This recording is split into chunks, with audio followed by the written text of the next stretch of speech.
Louvado seja Deus, aqui estamos mais uma vez para nos alegrarmos na palavra de Deus, estudando o livro Cântico dos Cânticos de Salomão.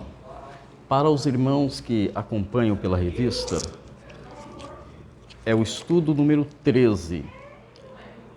Nesse estudo há uma contextualização, um breve relato sobre o livro.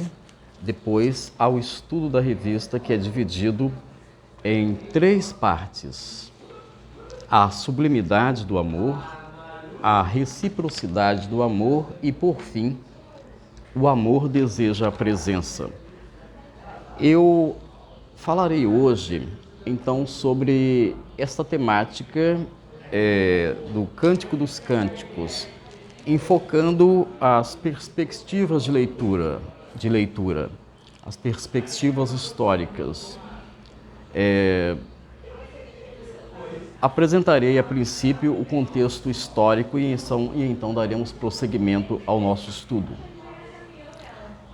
O livro Cântico dos Cânticos de Salomão, ele estava presente, obviamente, na Bíblia hebraica antiga, a Bíblia que os judeus usam até hoje, e que é a mesma Bíblia, semelhante à nossa Bíblia, no que diz respeito ao Antigo Testamento. Os protestantes usam os mesmos livros que são usados pelos judeus hoje. A única diferença é a divisão dos livros, porque às vezes eles juntam livros num bloco, mas os textos são os mesmos.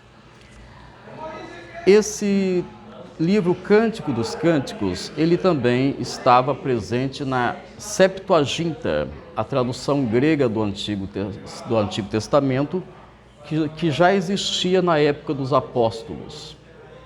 E também passou a estar presente na Vulgata Latina, tradução de São Jerônimo. O título do livro, Cântico dos Cânticos, aparece logo no primeiro versículo, Cântico dos Cânticos de Salomão. Lá na Latina, na versão Vulgata de São Jerônimo, o título que aparece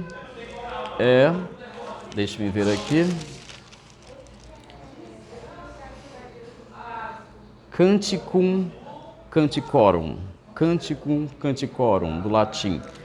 É uma forma superlativa de falar do livro, de dizer que é o melhor dos livros, digamos assim, ou o cântico mais excelente. Lembra a expressão Cântico dos Cânticos, lembra outras expressões da palavra de Deus, por exemplo, o Santo dos Santos, como está em Êxodo, capítulo 26, 33, 34, lembra outras expressões como Rei dos Reis, que está em Apocalipse 19, 16, lembra a expressão, outras expressões diversas, Senhor dos Senhores. Enfim, a ideia de que o Cântico dos Cânticos, esse que está aqui na palavra de Deus, ele seria o maior cântico escrito por Salomão. Salomão, ele governou o Reino Unido de Israel, quando ainda não havia se dividido em Reino do Norte e Reino do Sul,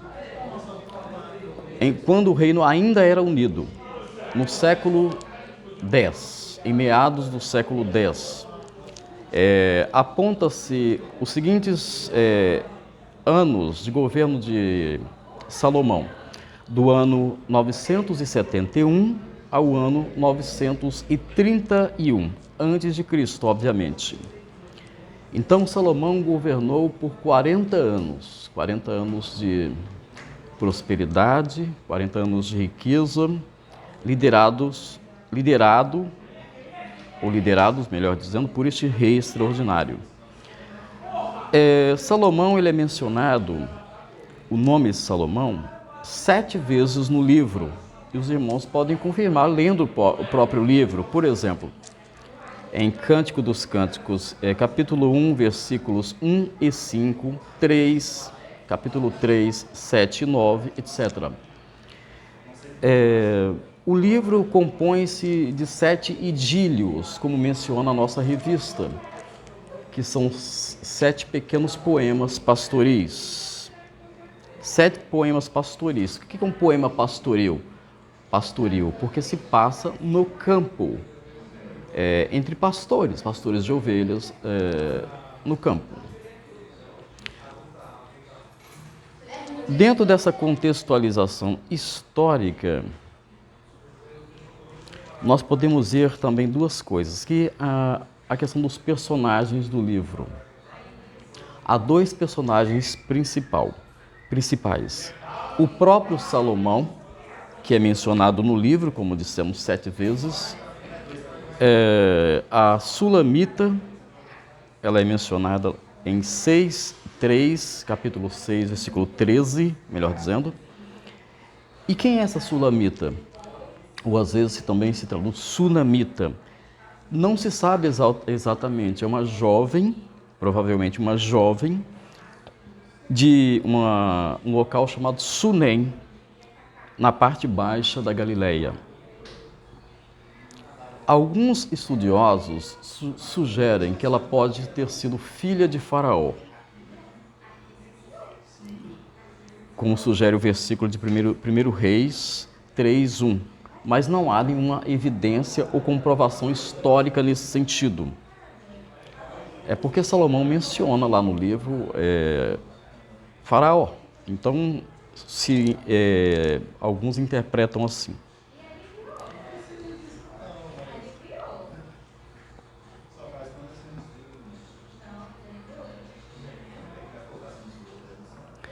O mais provável, diz o Dr.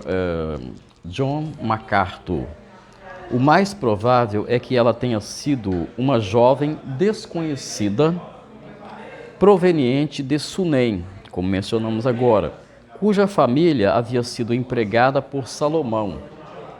Leia capítulo Cântico dos Cânticos 8:11. Deve ter sido a primeira esposa de Salomão, antes de ele pecar por tomar outras mulheres de outros povos. Lá em 1 Reis 11, versículo 3, diz que Salomão tinha 700 mulheres, princesas e 300 concubinas. O autor de MacArthur até menciona que, na verdade, seriam 699, né? Tá 700, porque, na verdade, uma delas, é que seria a verdadeira esposa, e que alguns estudiosos acreditam que era esta mulher mencionada em Cântico dos Cânticos pelo grande amor que ele demonstra por ela. Ela poderia ser a primeira esposa de Salomão.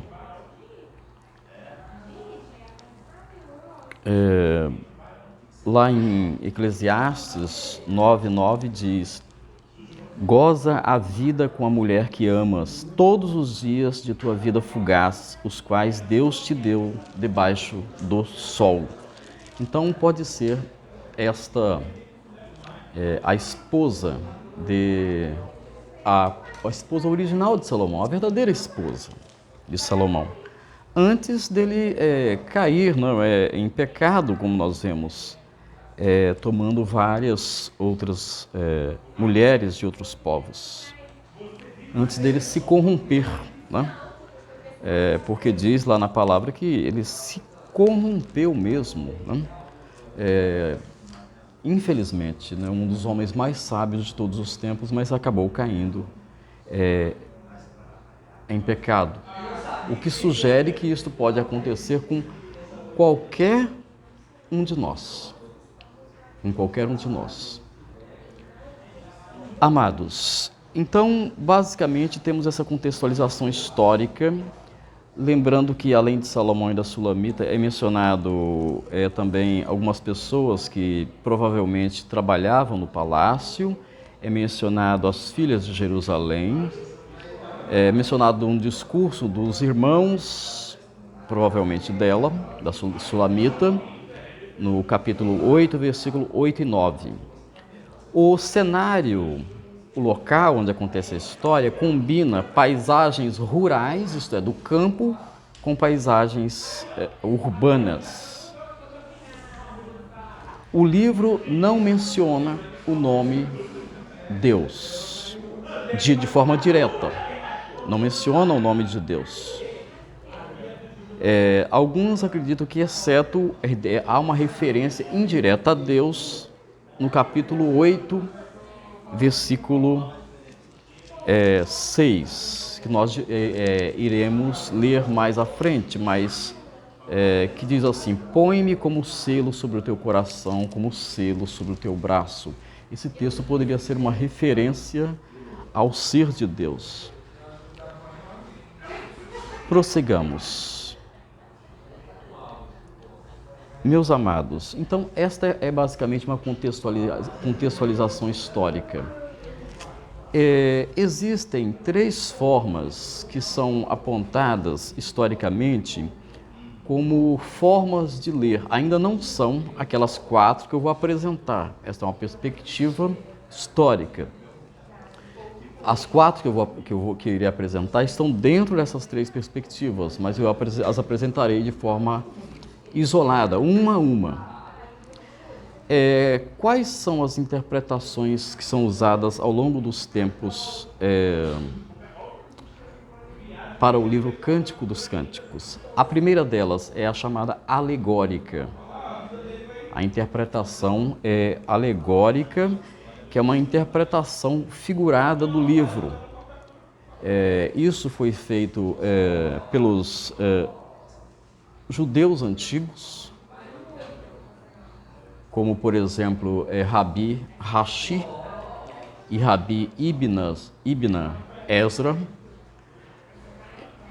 e depois foi seguido por vários cristãos, essa interpretação alegórica. O que é uma interpretação alegórica? Uma interpretação figurada. A alegoria, ela é uma espécie de conjunto de metáforas, de imagens que representam uma realidade.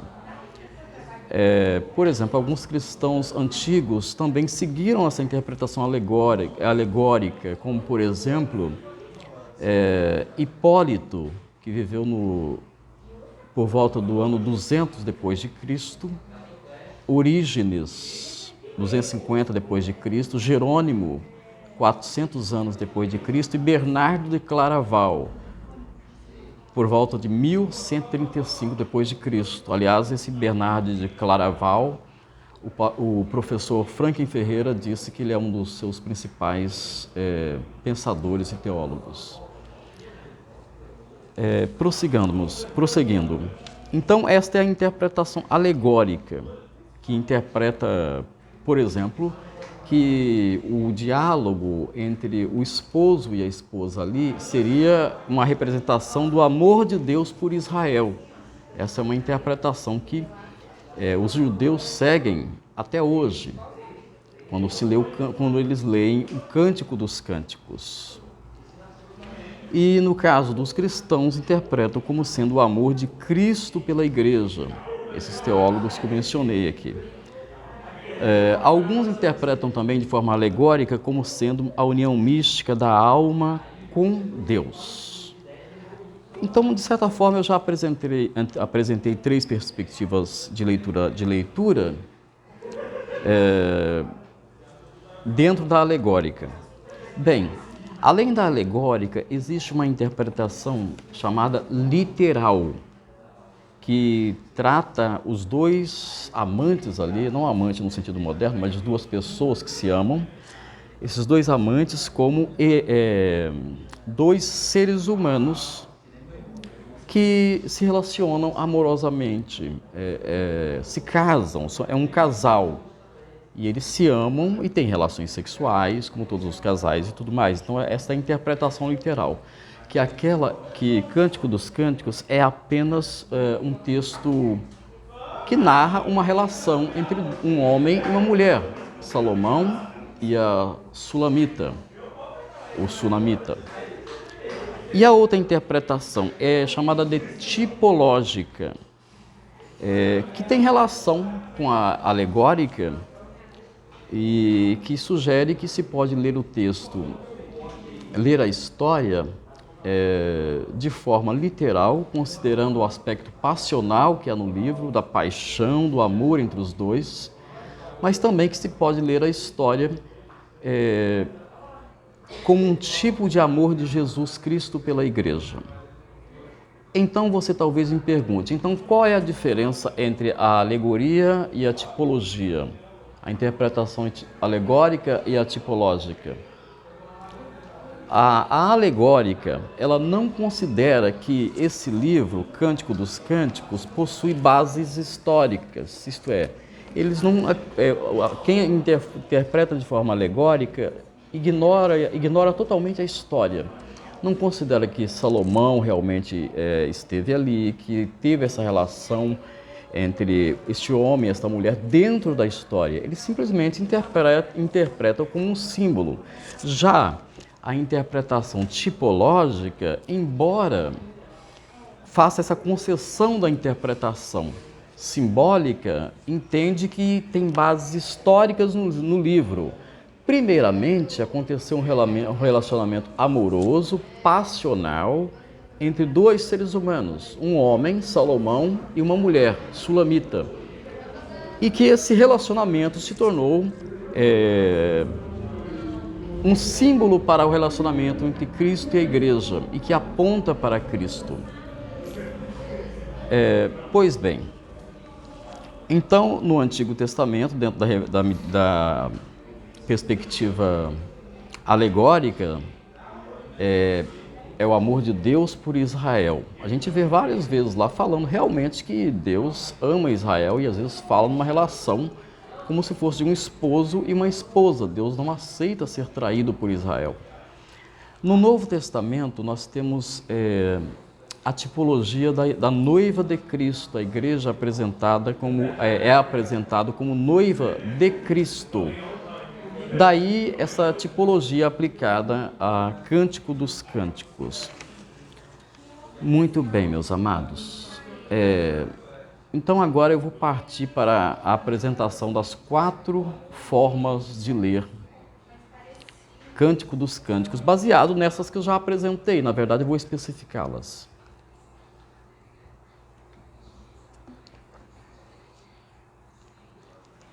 Muito bem.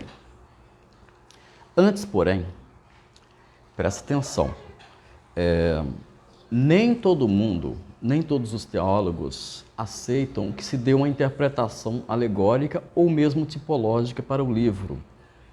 Ao longo dos séculos, como eu apresentei para os irmãos, houve uma interpretação alegórica, tipológica, lá desde o início, né, pelos judeus antigos e pelos cristãos também, lá da patrística, como é mencionado na revista. Aí na revista, quando usa, irmãos, a expressão pais da igreja, está se referindo aos primeiros séculos após a morte dos apóstolos.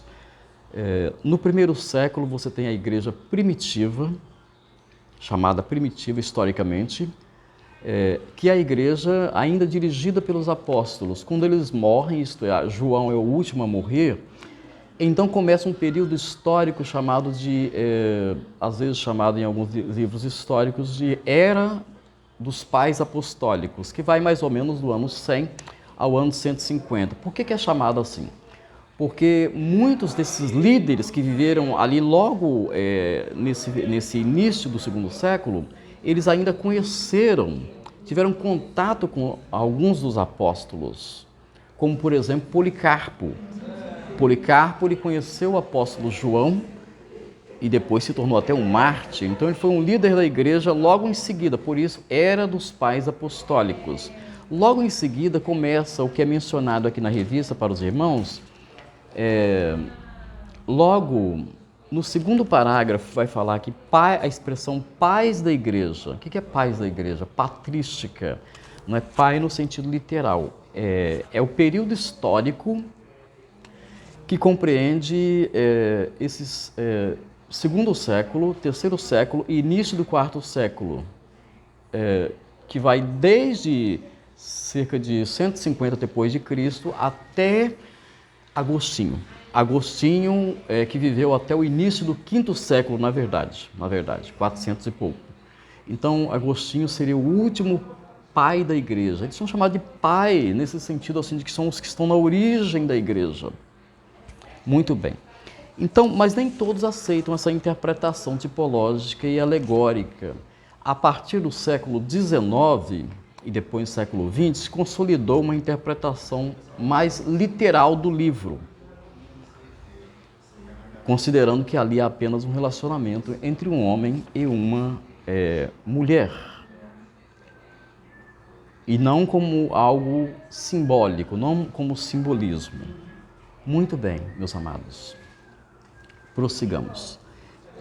Mas existem, só para completar, existem divergências. Por exemplo, eu estou aqui com duas Bíblias de estudo.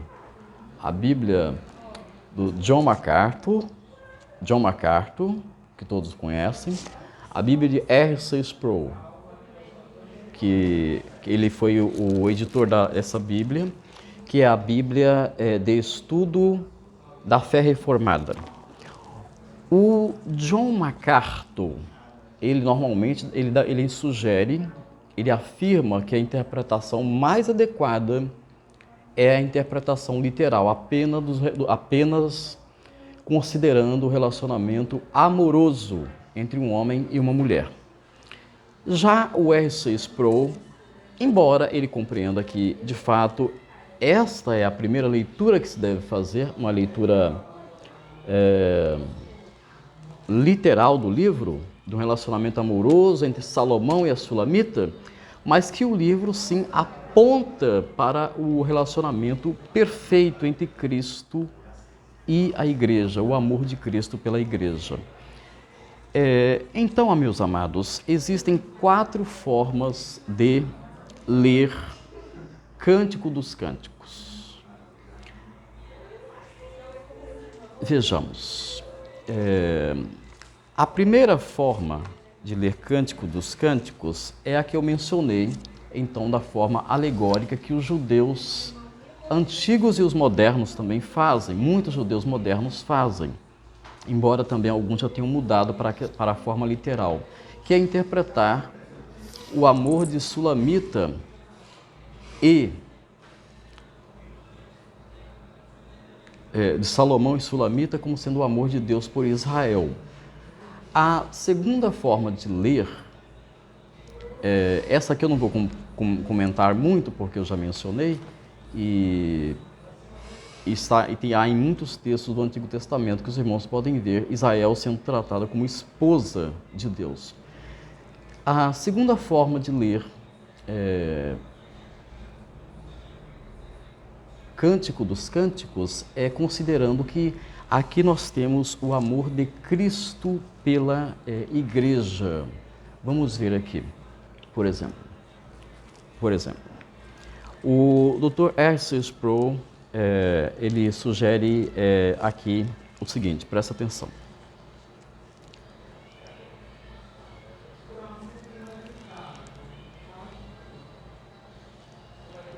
Historicamente, muitos intérpretes confundiram a maneira de interpretar a questão sexual.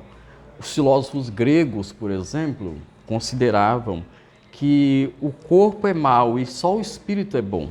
Mas as Escrituras Sagradas, a Bíblia, não considera essa divisão. Considera que tudo o que Deus criou é bom, é muito bom.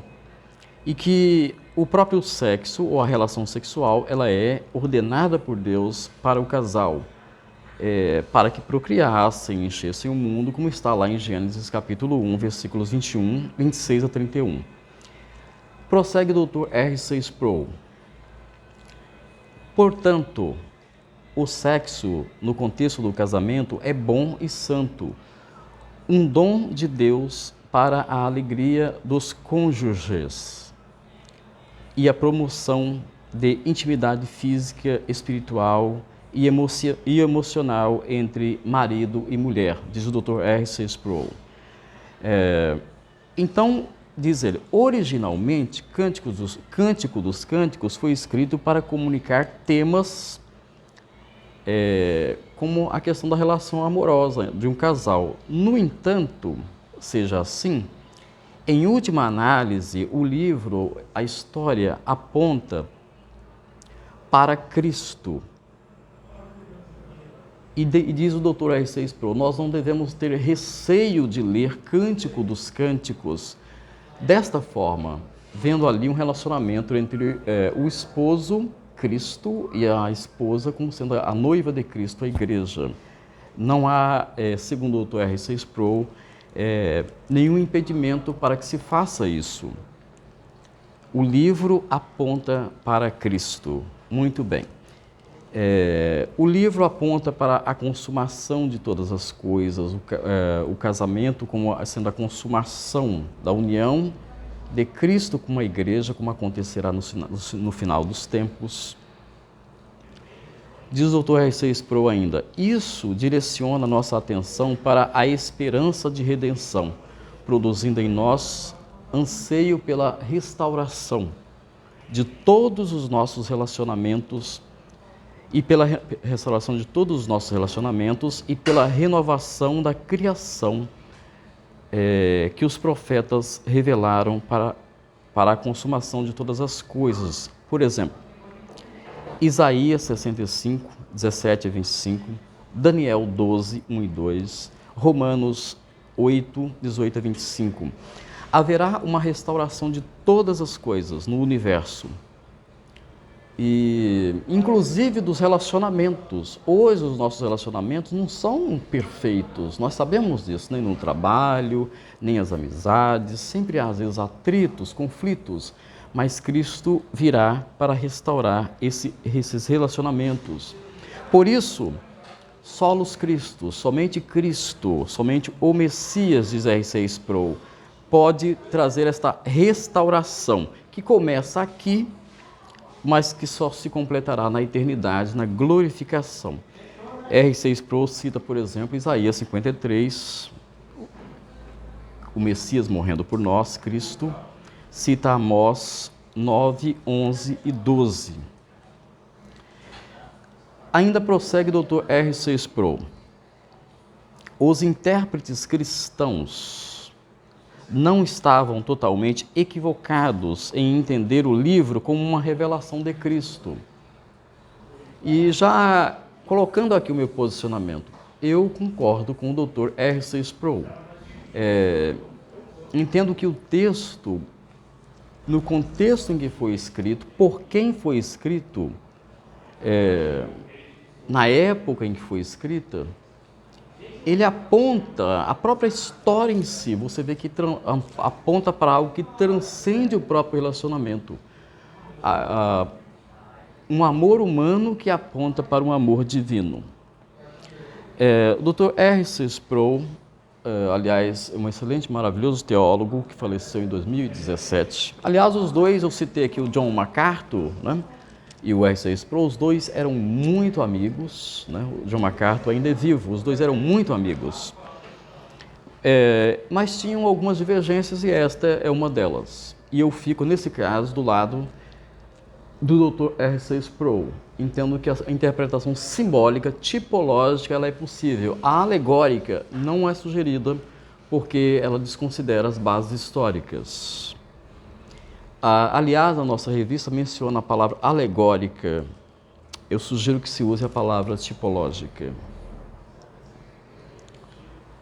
Diz aqui o Dr. R.C. Sproul, somente Cristo pode satisfazer totalmente os anseios dos seres humanos por intimidade, porque Ele é aquele que provê os rios de água viva, os quais nos saciam de tal modo que nunca mais sentiremos sede, como está em João 4, 13, 14, João 4, versículos 13 e 14, João 7, 37 e 38. Em dado momento, Jesus diz, quem crê em mim, como diz a Escritura, do seu interior fluirão rios de água viva. Está aqui, desses versículos aqui, João 7, 37 e 38. Então, os relacionamentos humanos, tudo que nós vivemos neste mundo, não nos sacia plenamente.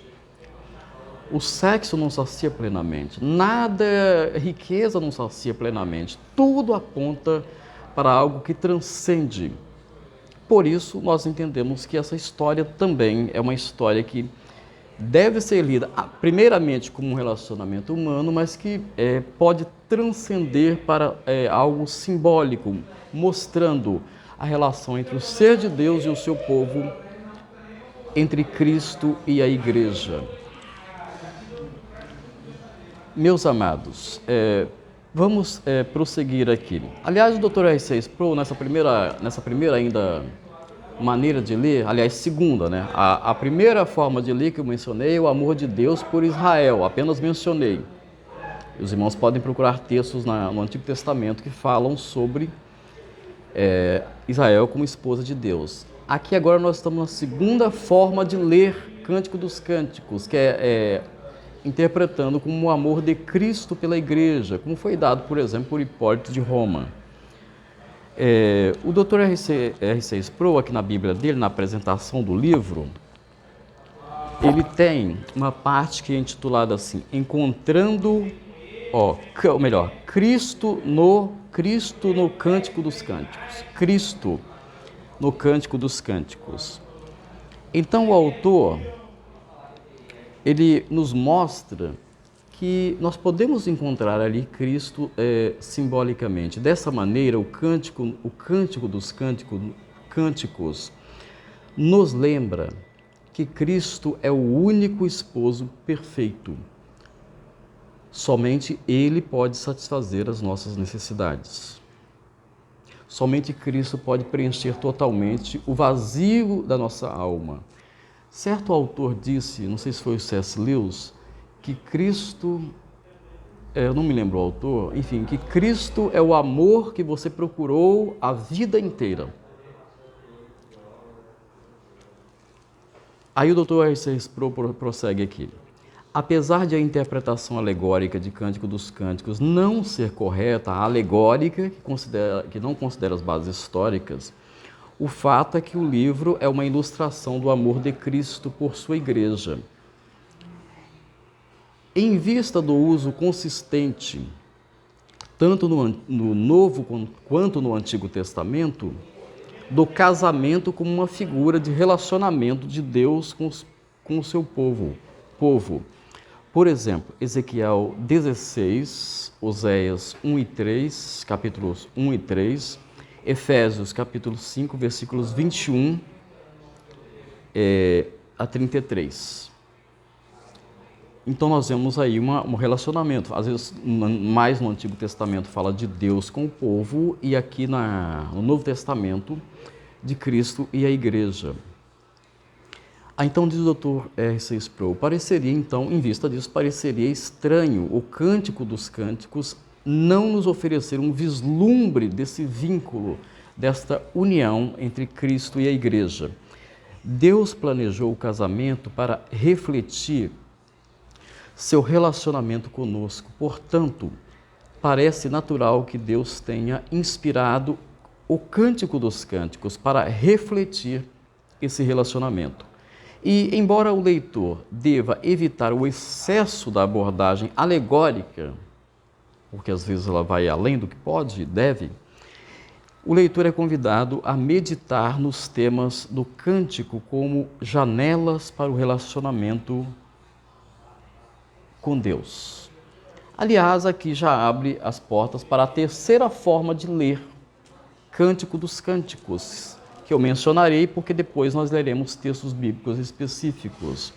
A terceira forma de ler Cântico dos Cânticos, qual é? Se a primeira é o amor de Deus pelo povo de Israel, pelo seu povo, se a segunda é o amor de Cristo pela Igreja, a terceira fala do amor de Deus pela nossa alma, ou da nossa união mística com Deus e com Cristo. Você ler o livro, você pode ler o livro de uma forma pessoal, perguntando-se o que esse livro fala para mim mesmo, para a minha alma.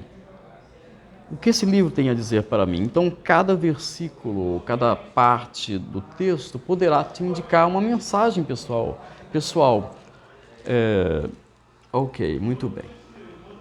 Então, esta é a terceira forma de ler. Não vou mencionar muito, porque depois leremos uns textos mais adiante. Hoje a lição vai se alongar um pouco, pelo que estou vendo.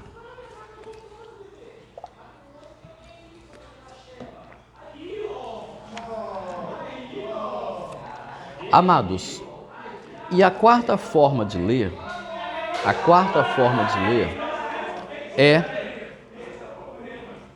interpretando o texto de forma literal, como sugerem grande parte dos teólogos reformados da atualidade. Não é? O R.C. Sproul aqui, ele foge, foi reformado, calvinista, mas ele foge um pouco dessa tendência de interpretar só literalmente, porque ele abre as portas para a possibilidade de uma interpretação tipológica simbólica. Então, esta é a quarta forma de interpretar, de uma forma literal, como um amor entre um homem e uma mulher. Diz o Dr. R.C. Sproul, por exemplo, o livro é mais do que sobre amores, o livro é mais do que sobre amor e sexo, é sobre amor e sexo redimidos. As imagens paradisíacas nos lembram o princípio, isto é, antes da queda do homem em pecado, quando o amor era tudo que Deus quando o amor humano, naquele momento, antes da queda, era tudo que Deus tensionou que fosse, e nada do que Deus não intencionou que fosse. Os temas do deleite e desejo, alegria e desejo, neste livro, Cântico dos Cânticos, mostram-nos que amor e sexo humano não são inerentemente maus. Eles ainda contêm uma grande medida de beleza tensionada por Deus no princípio, diz o Dr. R.C. Sproul, e prossegue o Dr. R.C. Sproul.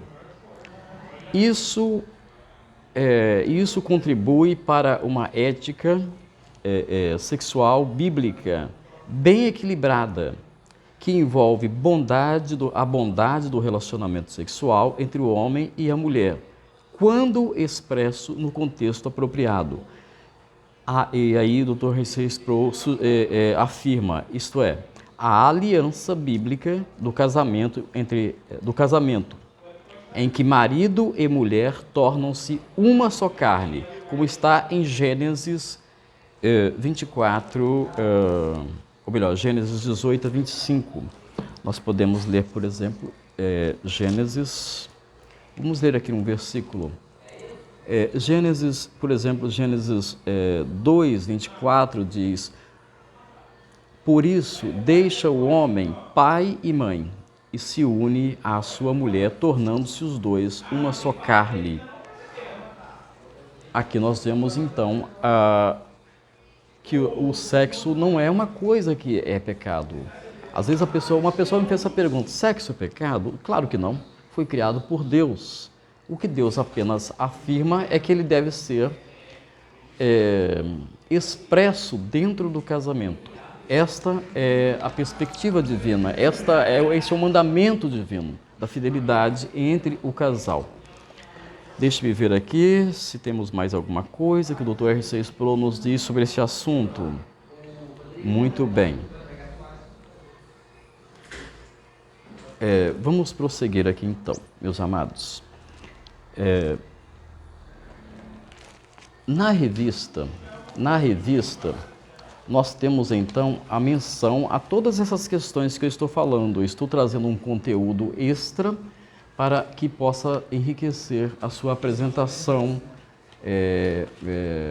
ou melhor, o seu estudo da lição.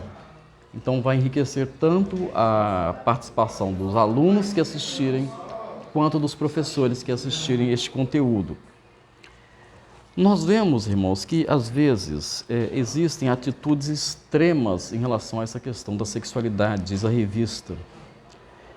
Por um lado, há a permissividade, a libertinagem. Por outro lado, há aqueles que negam o prazer, fazem uma negação do prazer e da beleza das relações sexuais. Então, nem tanto ao céu, nem tanto à terra, como diz a expressão. Não é?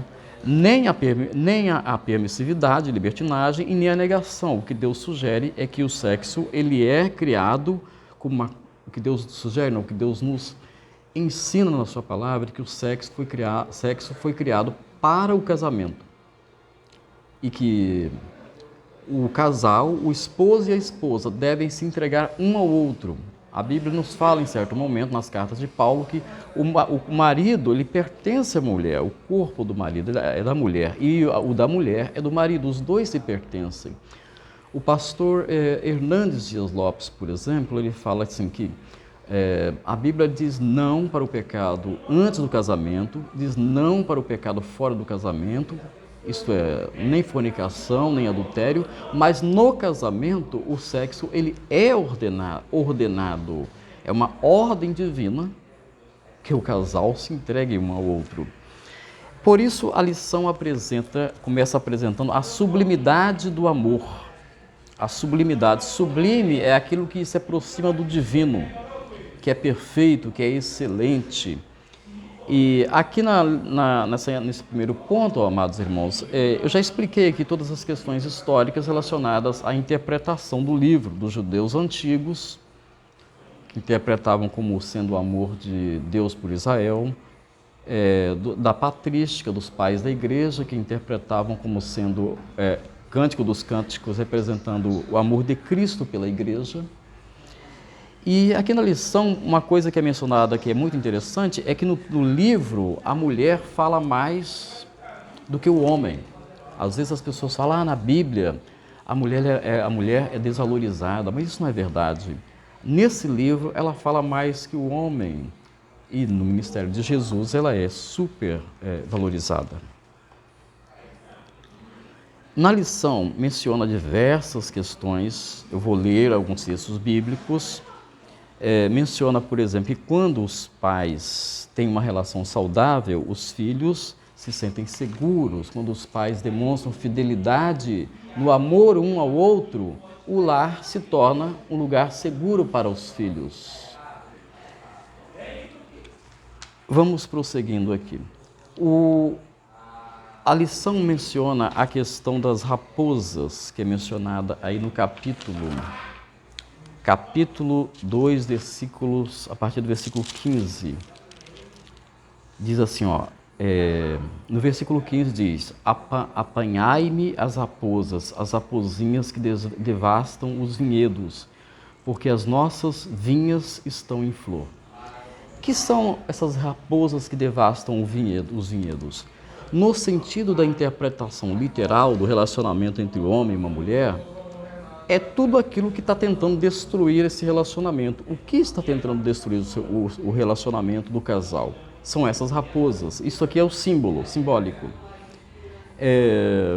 E no sentido de Cristo e a igreja, é o que está tentando destruir a igreja. E eu também devo até me perguntar, será que eu não estou sendo uma dessas raposas dentro desta igreja, contribuindo para a sua destruição? É algo a se refletir.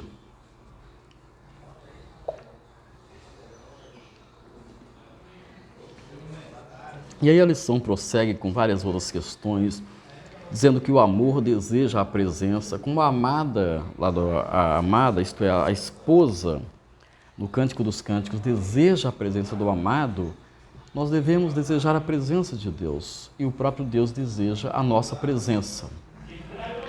A lição, meus amados irmãos, ela prossegue aqui, deixe-me ver aqui, só um instante,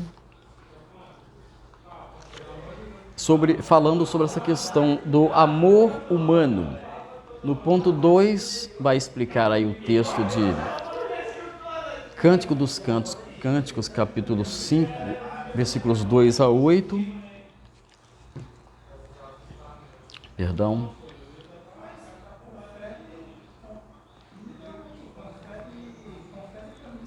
Explicando a relação entre o esposo e a esposa, que os dois, um deseja a presença do outro. Os irmãos poderão ler esses textos depois em classe, peça para os irmãos lerem, eles vão ler e vão se sentir felizes em participar da lição.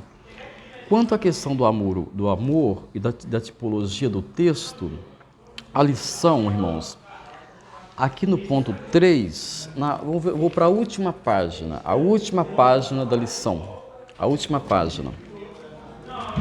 Na última página, abordando Cântico dos Cânticos, capítulo 5, versículos 2 a 8, eu não vou ler todo o texto, mas primeiro, tipologicamente, diz aqui o autor da lição, representa o que está se pensando nesse texto, que possamos estar atentos para que, ao ouvirmos a voz do Senhor, não demoremos a atendê-lo. Está aqui, vamos ver, capítulo 5. Capítulo 5. Vou ler o versículo 6. Diz assim, presta atenção. Abri ao meu amado, isto é lá, abriu a porta, abri ao meu amado, mas já ele se retirara e tinha ido embora. A minha alma se derreteu quando antes ele me falou. Busquei-o e não o achei. Chamei-o e não respondeu. Cântico dos Cânticos 5, versículo 6. Então, presta atenção. Na lição está dizendo o seguinte, que nós precisamos ficar atentos à voz do Senhor, à voz de Cristo, porque há um limite para Ele esperar. Vai haver um momento em que Ele vai dar um basta, e não vai ter mais como nós chegarmos até Ele, irmãos. Nós vemos, por exemplo, meus amados irmãos, que no caso de Esaú, por exemplo, Esaú trocou a sua primogenitura por um prato de lentilhas, não foi assim? Foi assim. E a palavra de Deus diz que ele buscou lugar de arrependimento, mas não encontrou mais lugar de arrependimento para ele. Deixe-me ver se encontra aqui o texto bíblico. Só um instante. Deixe-me ver. Sim, aqui, Hebreus capítulo 12, versículo 17. Fala assim que Esaú, que ele buscou lugar de arrependimento, embora, olha só, ele não achou lugar de arrependimento, embora com lágrimas o tivesse buscado. Então, às vezes, pode ser que a pessoa procure a Cristo e não encontre mais, como foi o caso da esposa aqui. A lição prossegue, dizendo que a declaração final da noiva, no versículo 8, possa ser a nossa declaração como igreja ao noivo celestial. Eclesiastes 5:8 diz assim, presta atenção: conjuro-vos, ó filhas de Jerusalém, se encontrardes o meu amado, que lhe direis? Que desfaleço de amor. Então o autor está dizendo que a nossa declaração também possa ser esta declaração para Cristo, que nós o amamos, tanto que desfalecemos de amor.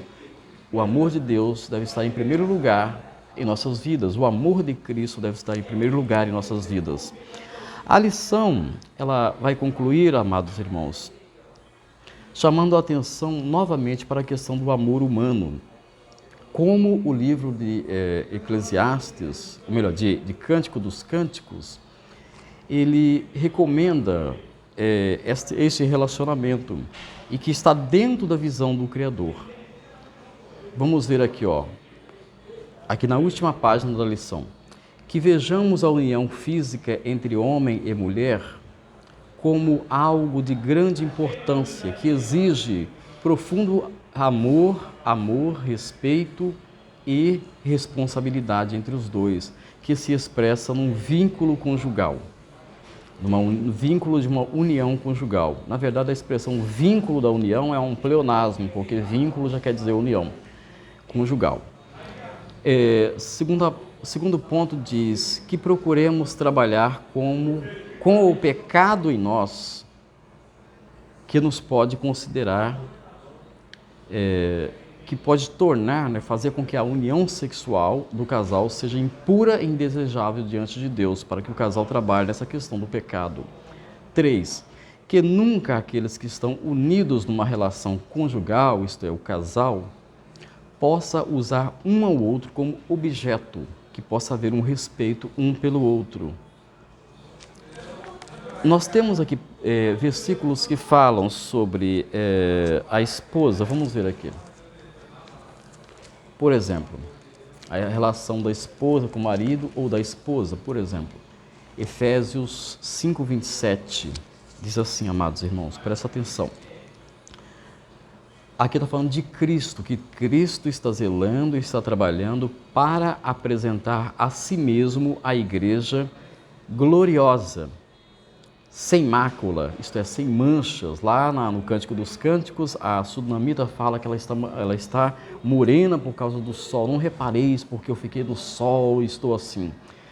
Sem mácula, sem ruga. Lembra que corpo humano de uma mulher. Isso aqui é metáfora, é símbolo. É uma figura de linguagem que Cristo não quer nenhum defeito na sua igreja. Ele está trabalhando para aperfeiçoá-la e a apresentar assim, igreja gloriosa, sem nem mácula, sem ruga, nem coisa semelhante, porém santa, isto é, separada e sem defeito.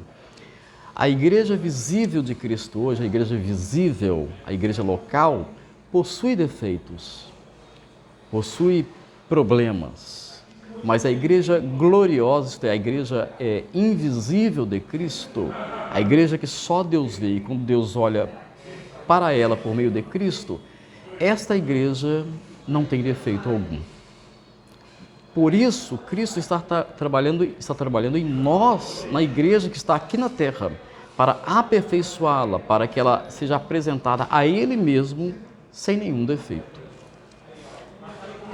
Outro texto sobre a igreja está em Hebreus 13, versículo 4, diz assim, sobre o casamento, amados irmãos, sobre o casamento, na verdade, diz assim, digno de honra entre todos seja o matrimônio, bem como o leito sem mácula, sem sujeira, sem mancha, porque Deus julgará os impuros e os adúlteros. Então, digno de honra entre todos, digno de honra entre todos seja o matrimônio, o casamento, com pureza, sem pecados,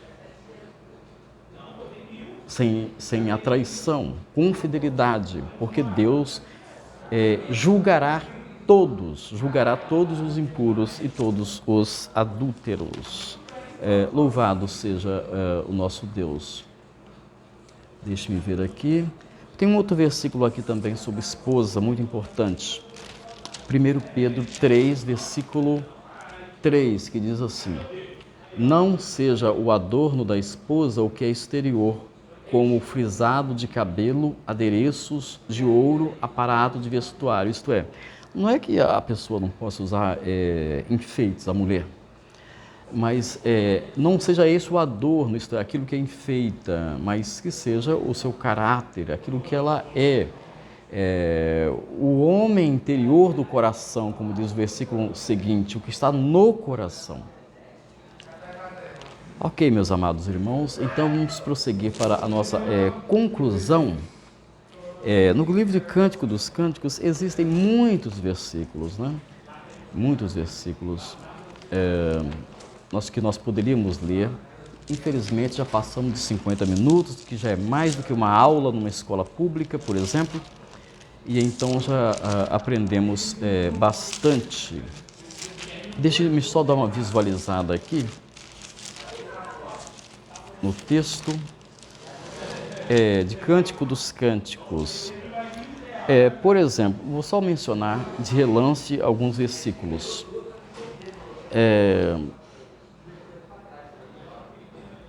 Cântico dos Cânticos, capítulo 1, versículo 4, diz: a esposa falando: leva-me após ti, apressemo-nos, o rei me introduziu nas suas câmaras.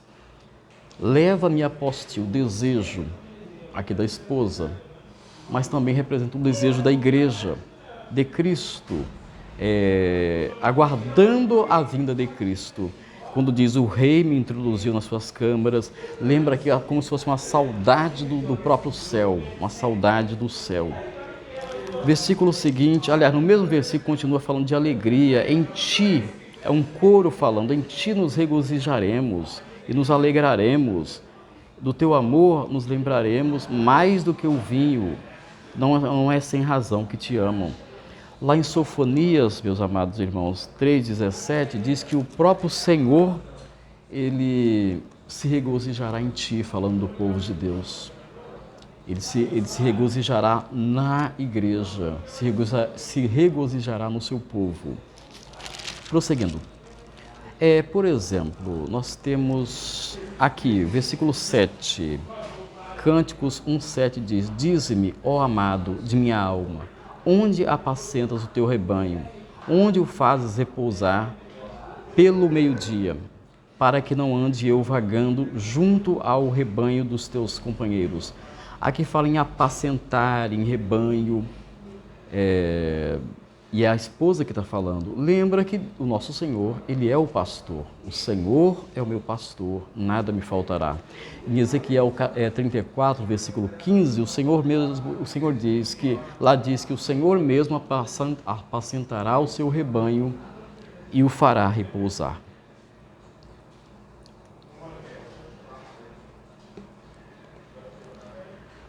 Em Cântico dos Cânticos 1,9, tem um versículo que as pessoas às vezes acham engraçado, porque Salomão compara a esposa às éguas, né? Diz assim, às éguas dos carros de Faraó te comparo, ó querida minha. Mas isso aqui é uma linguagem da época, e você tem que ler um livro antigo, considerando o seu contexto histórico. O Egito era conhecido como tendo os mais belos cavalos. E, obviamente, Faraó colocaria nas suas carruagens os melhores. Aqui, então, está exaltando a beleza da esposa. Vamos prosseguir. Versículos, capítulo... vamos ao capítulo 1, versículo 16. A esposa diz: como és formoso, amado meu. Aqui pode nos lembrar a beleza do ser de Deus, a beleza de Cristo, a glória de Cristo. No versículo 17, Cântico dos Cânticos 1,17, fala de cedro, de caibros, de ciprestes e da sombra que eles dariam. Nos lembra a sombra que eles dariam. A esposa descansa à sombra da graça do Altíssimo, como está em Salmo 91, versículo 1. E assim o livro prossegue com diversos outros versículos. Vou mencionar aqui por exemplo, 2,6. Machado de Assis, o escritor brasileiro, menciona esse texto, se não me engano, Dom Casmurro. Olha só, a sua mão direita, a sua mão esquerda esteja debaixo da minha cabeça e a direita me abraça. Quando o homem pega a mulher aqui, o ombro com a mão esquerda e coloca o outro braço direito na sua cintura e a abraça. Olha só, a sua mão esquerda esteja debaixo da minha cabeça e a sua mão direita me abrace. Machado de Assis menciona isso aqui como uma cena, né, maravilhosa de galanteio, de elegância. E Agostinho de Hipona apresenta a ideia de que esse texto pode simbolizar as mãos de Cristo sustentando a igreja. As mãos de Cristo que sustentam a igreja. O versículo 16 do capítulo 2 diz: o meu amado é meu e eu sou do meu amado, a ideia de pertencimento. Aqui a esposa que está falando do seu amado, no caso aqui literalmente Salomão, a Sulamita está falando para Salomão. Simbolicamente, tipologicamente, a igreja fala para Cristo. O meu amado Cristo é meu Salvador, meu Senhor, e eu sou dele. Nós pertencemos a Cristo. No sentido lá do povo de Israel, é um sentido semelhante, não é verdade? Lá no Antigo Testamento, o povo de Israel pertencia a Deus e Deus era o seu Deus. Vamos prosseguir. Na verdade, eu já tenho que encerrar, porque já está passando dos limites. Mas, enfim, capítulo 3, versículos 1 e 2, a amada diz que buscou o amado. Diz assim, ó, de noite no meu leito, busquei o amado de minha alma, busquei-o e não o achei. Levantar-me-ei, pois, rodearei a cidade pelas ruas e pelas praças, buscarei o amado da minha alma. E aqui ela repete, busquei-o e não o achei. Em Jeremias 29, 13 diz, buscar-me-eis e me achareis, quando me buscardes de todo o vosso coração. Então aqui há também essa possibilidade de interpretação da igreja que busca Cristo, do próprio cristão, individualmente buscando Cristo, buscando Deus, a alma em comunhão com Deus. Capítulo 4, Cântico dos Cânticos, capítulo 4, versículo 12. Jardim fechado és tu, minha irmã, noiva minha, manancial recluso, fonte selada. Aqui lembra a ideia de proteção. Jardim fechado, manancial recluso, fonte selada, a proteção de Deus. No Salmo 17, versículo 8, diz que o salmista diz a Deus, guarda-me como a menina dos teus olhos, esconde-me à sombra das tuas asas. Então, a igreja ela é protegida, ela é protegida por Deus, ela está sob a proteção de Deus. E aí o texto prossegue com diversos outros ensinamentos que os irmãos poderão observar. Encerrarei a lição lendo aqui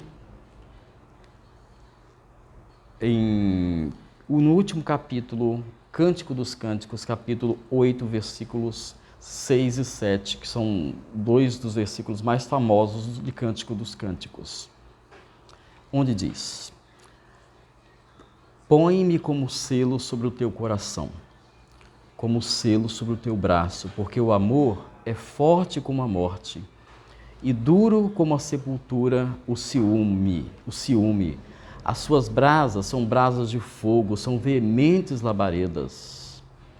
E o versículo 7 de Cântico dos Cânticos, capítulo 8, versículo 7, diz assim: as muitas águas não poderiam apagar o amor, nem os rios afogá-lo. Ainda que alguém desse todos os bens de sua casa, pelo amor seria de todo desprezado. Em Isaías 43, 2 diz que, por exemplo, quando passardes pelas águas, eu serei contigo. Então, as muitas águas aqui representam as provações, o tumulto das águas tumultuosas, tempestades, as tempestades da vida. Quando passardes pelas águas, eu serei contigo. Aí aqui diz, as muitas águas não poderiam apagar o amor. Nada nos separará do amor de Cristo, como está lá em Romanos capítulo 8. Nada nos separará do amor de Cristo. As muitas águas, as muitas tempestades da vida, as muitas provações não terão o poder de nos afastar do amor de Cristo, nem os rios afogá-lo. Nada que nos oferecessem em troca deste amor de Cristo, nós faríamos concessão. Ainda que alguém desse todos os bens da sua casa, pelo amor, seria de todo desprezado. Nós diríamos, não, eu fico com o meu Cristo e com o seu amor. Meus queridos, encerro aqui a lição e desejo que todos possam ter aprendido algumas questões, algumas lições que possam incrementar amanhã o estudo e o debate. O último versículo de Cântico dos Cânticos diz: vem depressa, amado meu. Que nós possamos ter esse desejo em relação ao ser de Cristo, não só na sua segunda vinda, mas agora aqui na nossa relação com Ele em nossa alma, que nós possamos ter a alma aberta para receber a presença de Cristo em nós, por como diz a palavra lá em Gálatas 2:20, Cristo vive em mim. Louvado seja Deus, que Deus abençoe a todos vocês.